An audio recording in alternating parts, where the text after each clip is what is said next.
اهلا بيكم معايا وفيديو النهارده انا حابه اتكلم عن الترند اللي موجود الايام دي وهي مشكله محمد صلاح.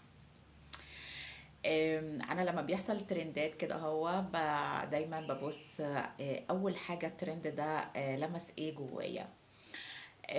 كل واحد الترند بياخده في حتة.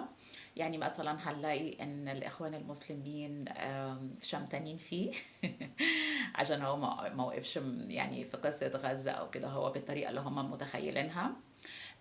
بغض النظر، يعني وجهة نظرك دي صح او غلط، بس انا بحب بس استعرض كل واحد شاف الدنيا دي ازاي من منظوره.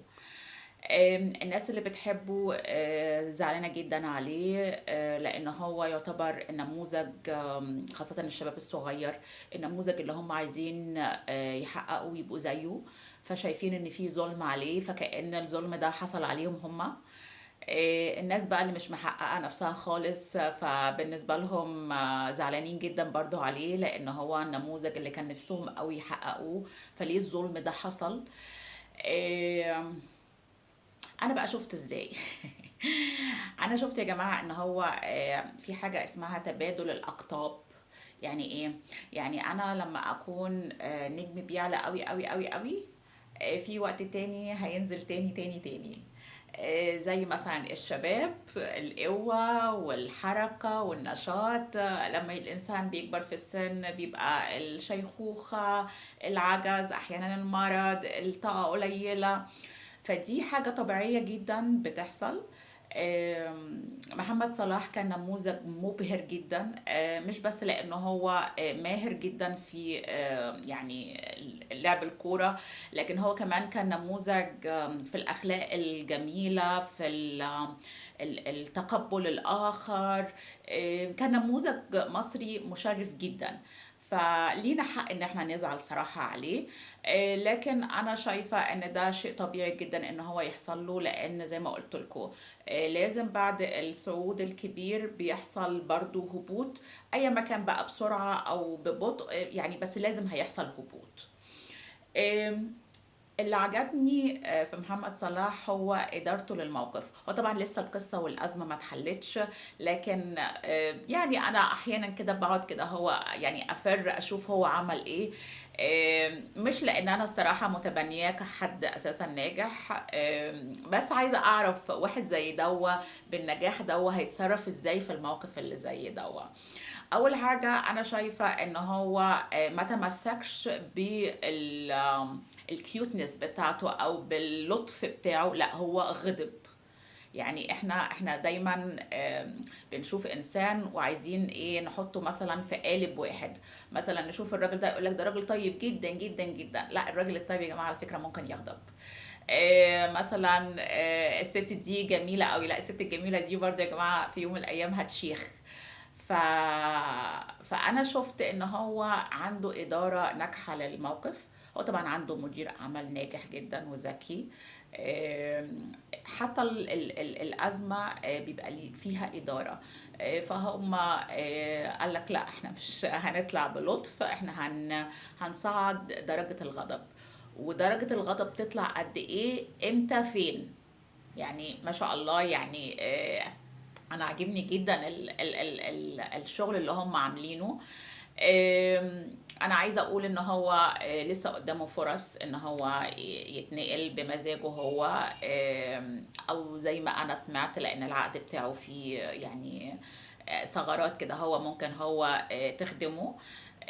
سمعت ان في مدربين في انديه في اوروبا نفسهم جدا محمد صلاح يجي عندهم. غنيك عن الانديه العربيه اللي هي نفسها تدفع اي حاجه بس محمد صلاح يروح لها. اذا محمد صلاح عنده فرصه تانية ان هو يعرف يخرج من الازمه دي باقل الخسائر، وجايز كمان يكسب. يعني هو يا جماعه في القصه دي هو واقع عليه الظلم. خلاص. ممكن ما يقدرش يغيره، خلاص هي دي القوانين وهو ده الدنيا، هو مش هيقدر يغير. فهو بيعمل ايه؟ هو بيطلع من الأزمة دي بإدارة سليمة بأقل الخسائر.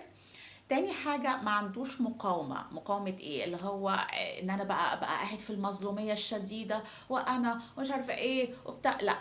هو يعني صعد زي ما المفروض يصعد والدرجة بتاعة التصعيد، وبعد كده هو هيشوفوا هم هيتنقلوا فين ولا هيروحوا فين. وجايز يا جماعة الخطوة اللي هو هيعملها ان هو الأزمة دي حصلت علشان ينتقل لنادي تاني. مين قال ان فرصتنا الجميلة الوحيدة هي كانت في النادي دوا؟ عادة محدش بيحب يغير، خاصة لما بيكون مبسوط ومرتاح ومحقق نجاحات كبيرة. بس مين قال ان انا في مكان تاني مش هقدر احقق نجاح اعلى، مش هقدر احقق تجربة اعمق؟